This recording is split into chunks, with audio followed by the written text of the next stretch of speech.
Somewhere over yonder, some place over the water, over somebody's bridge, beyond the horizon and on, some of us have made a home, picked up and left to go on and be grown, but for all our excitement, some things you won't know.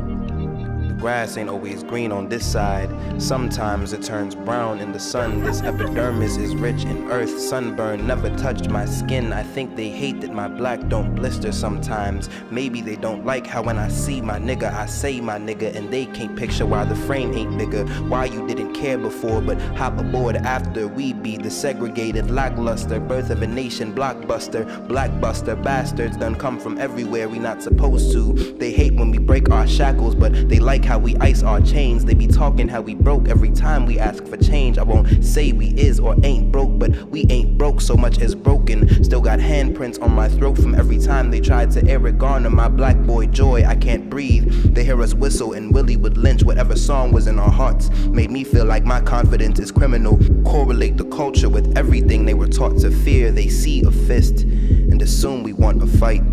They don't know we just pulling black diamonds from a whitewashed coal mine. They only mine cause we been mining for them melanin diamonds. Gave up wishing on the stars and put them shits in alignment. Took the vision, manifested, screaming loud in the silence. Come from the ashes, we the sun, you see the phoenix is rising. To follow where you are. Get it light. I'm wishing Trying all to the make the best out of a situation. to follow what it means. I'm just trying to make the best out of a situation.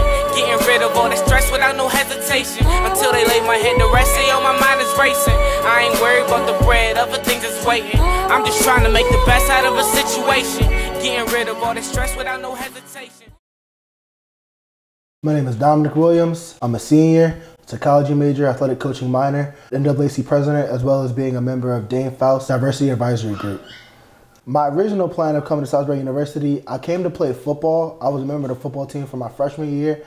I liked it because it was a small school, so it was small enough that I didn't feel like I was lost on campus. I felt like I had a place, but it was big enough that I felt like it wasn't a new experience every day, and I could, still have some room for growth.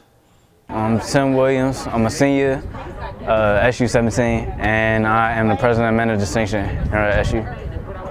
I would say the biggest difference between being at PWI this small as a black man and going to a HBCU is that if you go to HBCU, then it's a huge community of black people, and that's great. Being here, because there's so few of us, it brings a lot of us together because we kind of need that support group.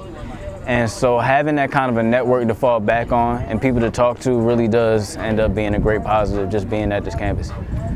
The rise in smartphone and social media usage has contributed to an increased awareness of various injustices faced by minority groups, from microaggressions to full-on racism, through the eyes of Dom, TJ, and other students from various walks of life.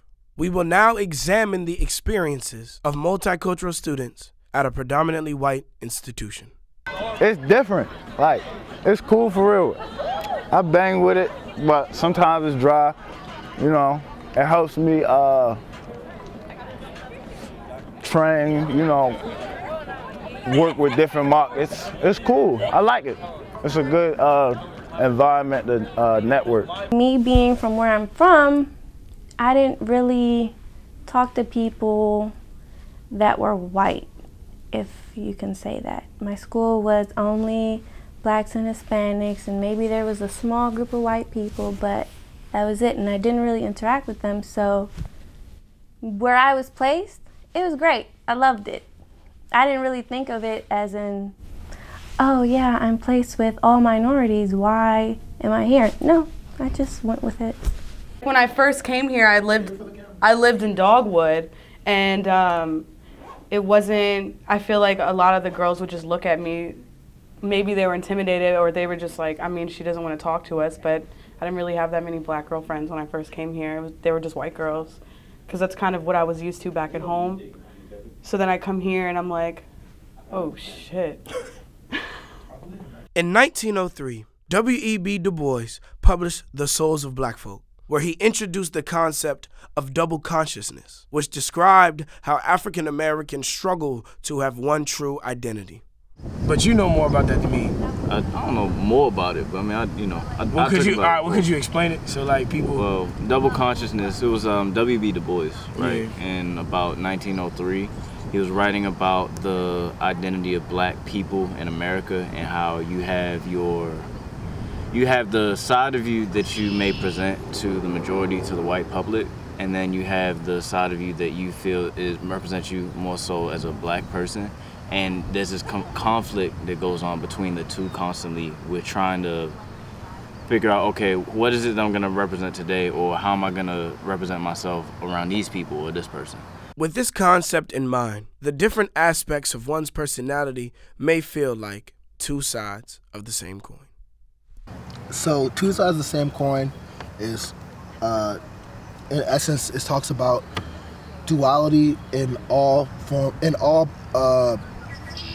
aspects of identity. And it started out, I started believing in that freshman year when I really started like coming to terms with my identity at Salisbury, partially because being at Salisbury has been like the blackest I've been, for real. Like being back home, being an AP student and being an athlete, I've been around a lot of people, so it was like too black for the white kids and like too white around the black kids. So coming here and realizing like I can fit in everywhere, and also in terms of like my identity with people. So then once I started hanging around like all of them more and seeing like we started getting more involved, the whole two sides of the same coin, because no matter what side you look at, both sides are just as valuable, since we have aspects of leadership positions, aspects of scholars, aspects of brothers, of sons, of boyfriends, da-da-da-da-da. But we also have aspects of carefreeness, of fun, of childishness sometimes.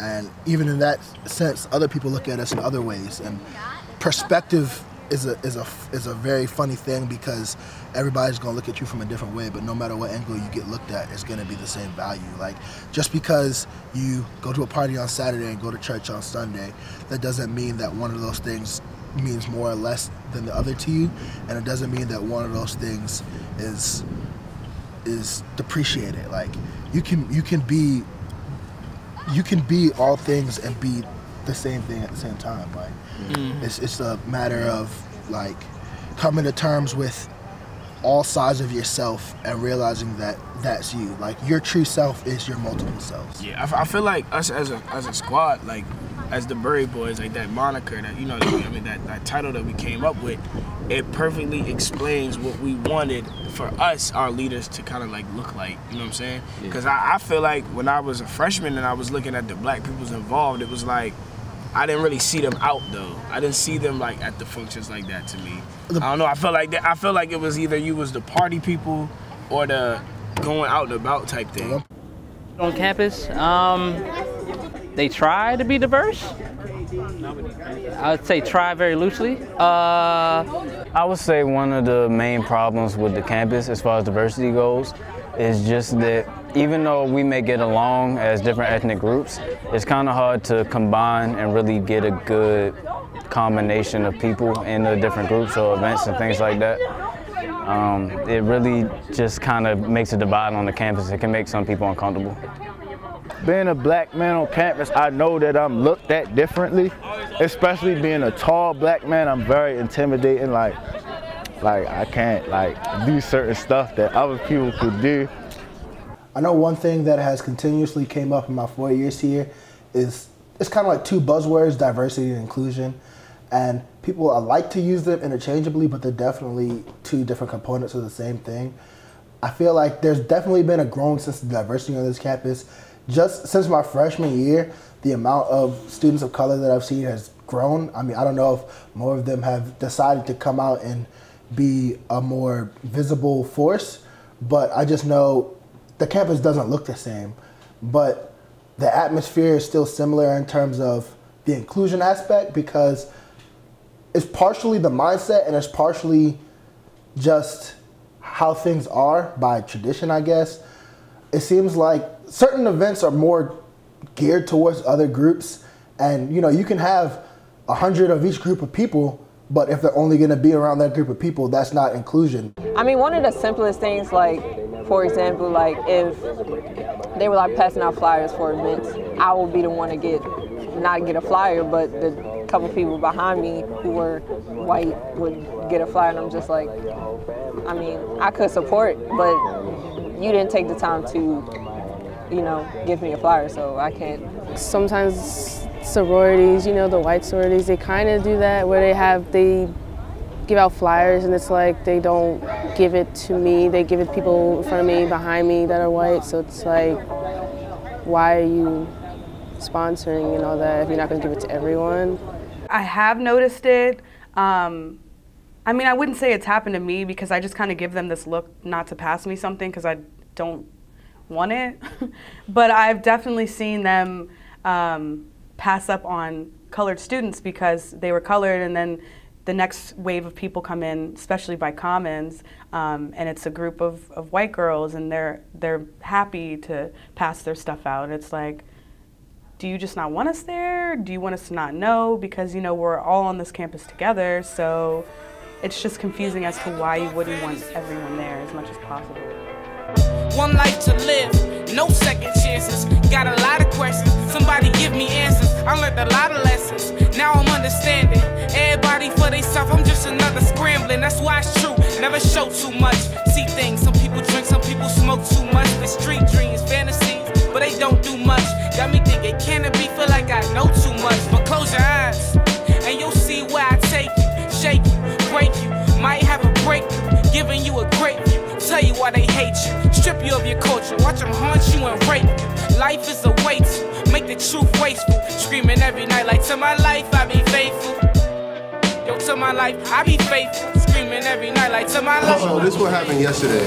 I was walking in UP, and you know, white woman's approaching. We're about to cross paths, you know what I'm saying? I say hi. I'm looking dead at her. I, you know, project my voice. Hi. Look at me, bro. Like, did not even acknowledge my presence. No headphones, no excuse, bro. No excuse. I just said hi, and she just kept walking.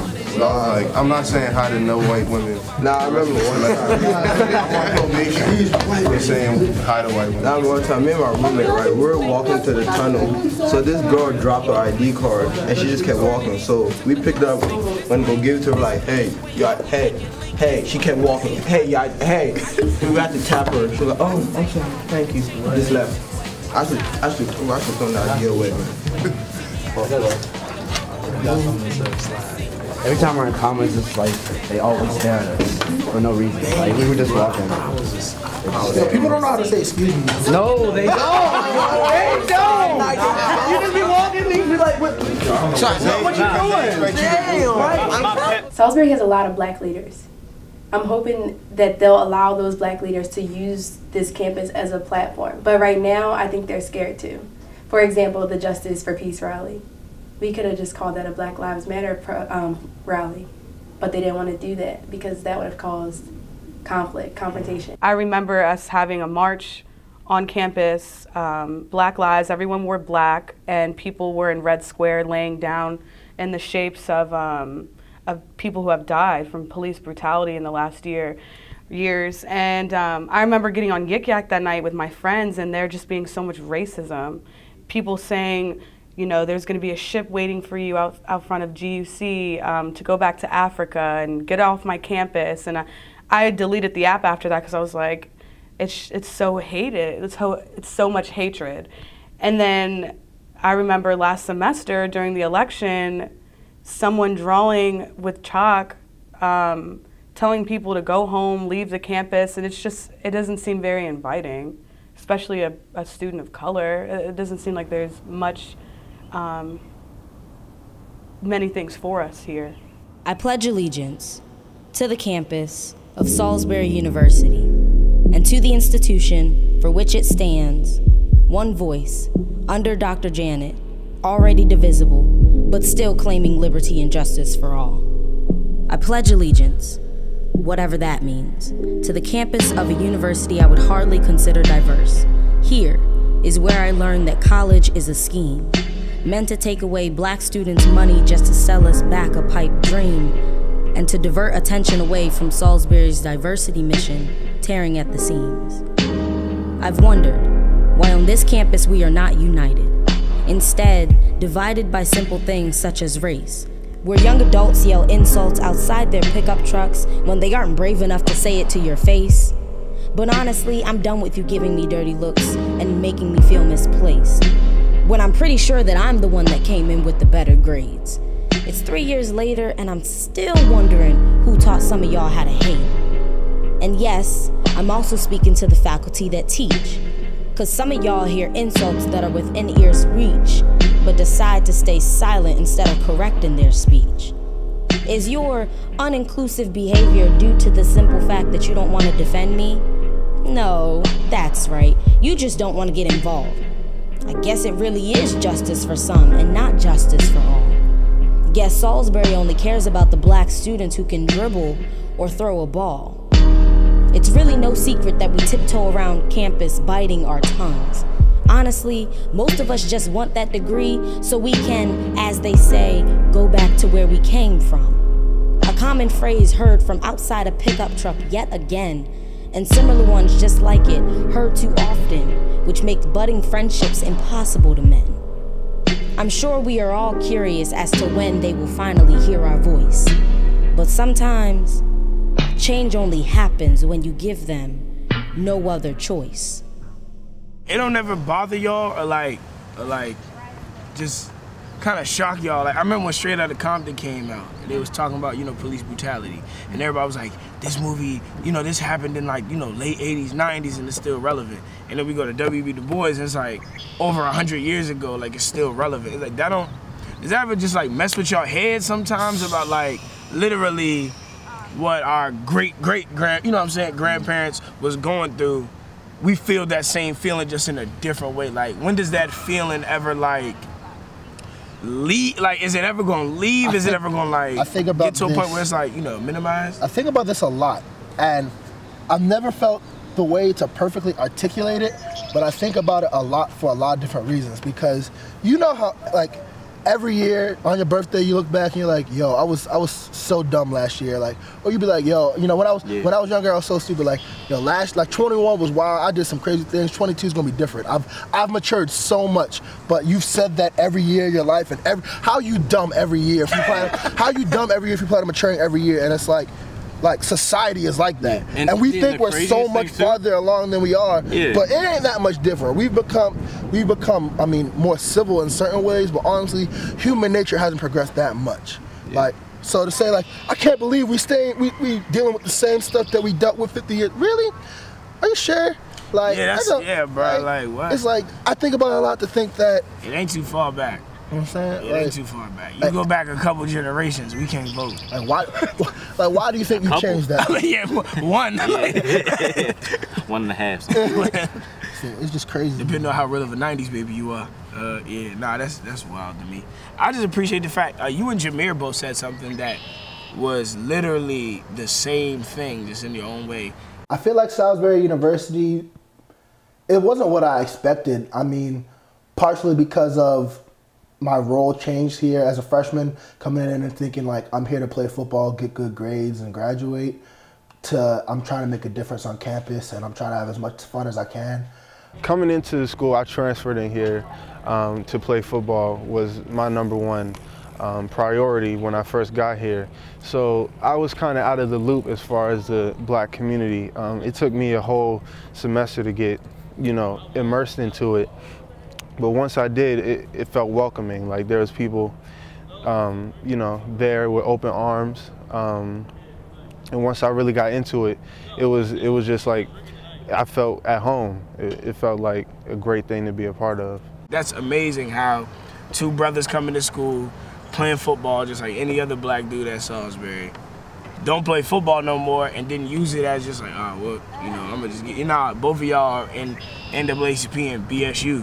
And then like, and TJ as well, like TJ didn't come into school thinking like, yeah, you was running track. And he was like, well, my friends is doing this. Yeah. I ain't about to be the dude who ain't doing it. No, none of us have that mindset of, oh, I'm gonna just kick it. Yeah. And I even, like me, I didn't want to come to college and play sports because I wanted to focus on like something else. I just didn't know what that something was. So a big question me and Ukume have been asking people is, what do y'all want white students at your campus to understand? As far as like race, I want white people to see how the minorities go through every day on this campus or in the world. I feel like when we have different events and meetings on campus, they kind of see the flyers and they're like, oh, that doesn't relate to me, and they don't even try to make an effort to see, well, let me just go anyway and see what this is about, and then realize, oh, this does impact me. This does impact my kids and their future as well. So understanding is definitely a big thing.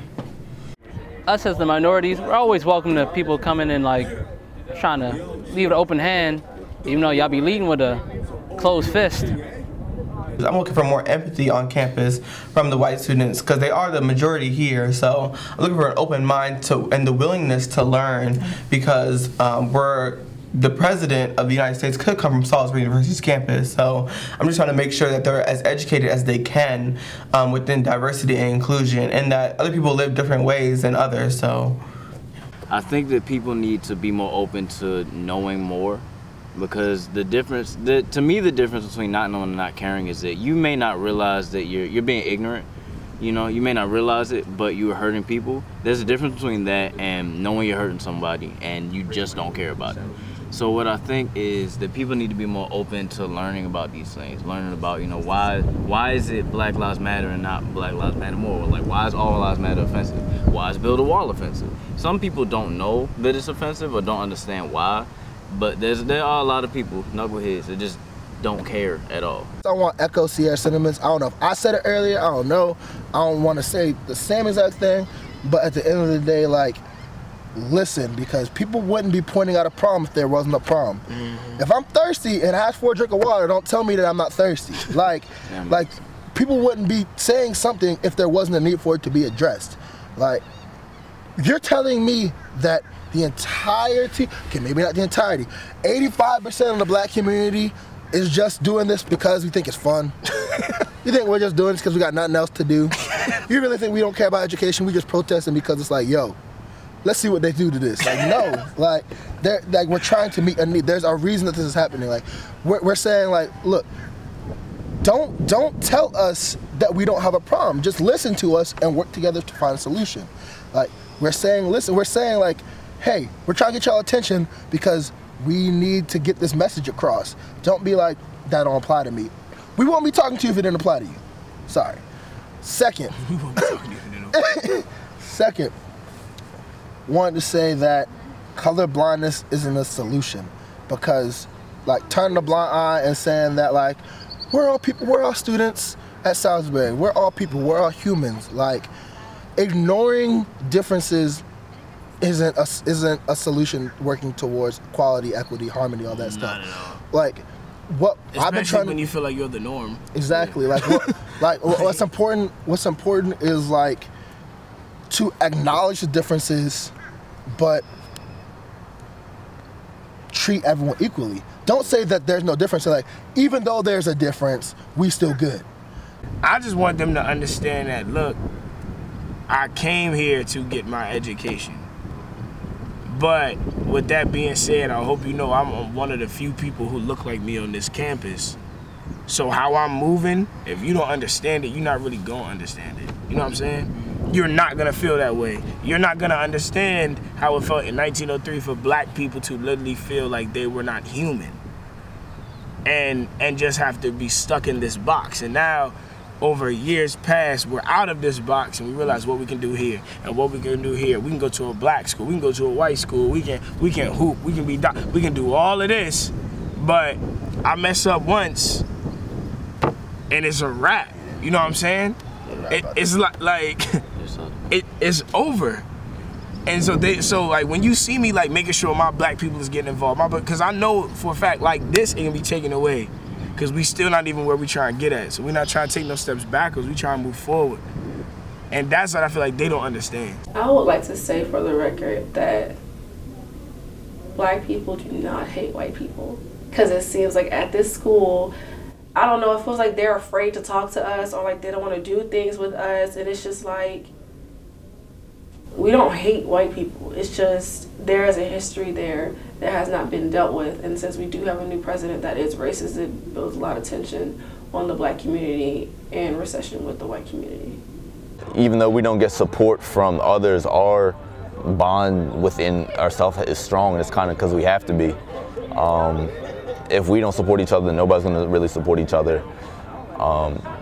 It's almost, since we have such small numbers on a small campus, it's like a family feel to a lot of people. You see the same people all the time, every day, so you really are able to like connect with them, rather going to school somewhere in like Kentucky or College Park where you got thousands and thousands of people that you might not ever see again, or see every once in a while. These people you're with literally all the time. Looking back, it's all about what you make it, and I feel like I made the best out of opportunity. I mean, I feel like over my time and through my experiences, I grew into the best version of myself I could be, and I also feel like I surrounded myself around the best group of people possible. I feel like through getting involved in certain clubs and making the right connections, whether it be through my peers or through my different types of advisors and my professors, I've had a great experience. Sometimes, you know, I feel like I'm weird for enjoying my time here as much as I'd have, because a lot of other people seem to have not enjoyed it as much as I have, but definitely love it here, and I'm definitely proud of, you know, what I've been able to do, so.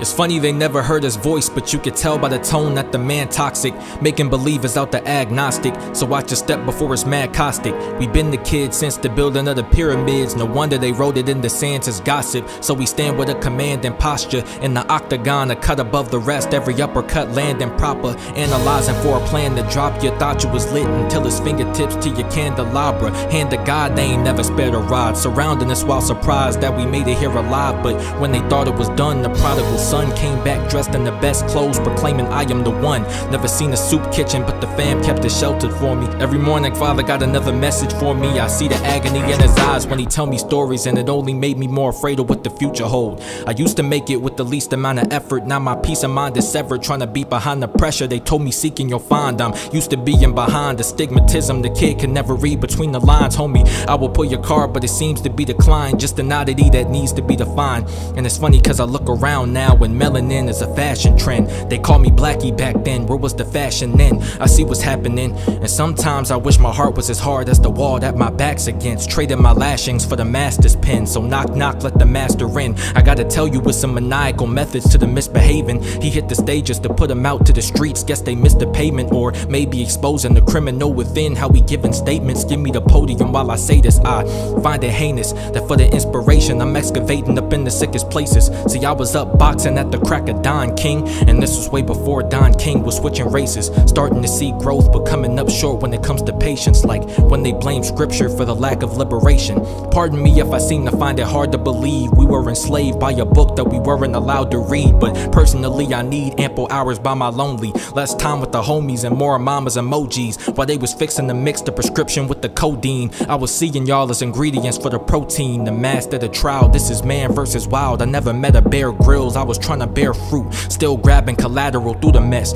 You see the boy hungry for the capital, that's why they trying to Budapest. Now you can Google that on your own time, but just know I'm over the rules for anybody who object. I'm running errands when I talk for Moses, sat back and laughed as the Pharaoh fought with locusts. So it ain't nothing when you lock that focus. He closing in like the walls to a claustrophobic, and notice he shimmied out of the crawl space while y'all racing with soft joints. I'm here to anoint with the ink from the ballpoint with these raw points. They catching only a segment of the whole line. Still he got symphonies galore and the warden shoulda never left the door wide. His psyche between a minefield and a gold mine. So lately he ain't been feeling safe in his own mind, rehearsing my old rhymes when I have to relax. I've been scared for all of my friends' mental health having they back, cause it ain't nowhere to hide when the panic attacks. So I guess that you could say on the surface I've grown at the open mics just to hurt less. And even though I've been going to church less, my purpose is strong. I just had to leave the worthless at home.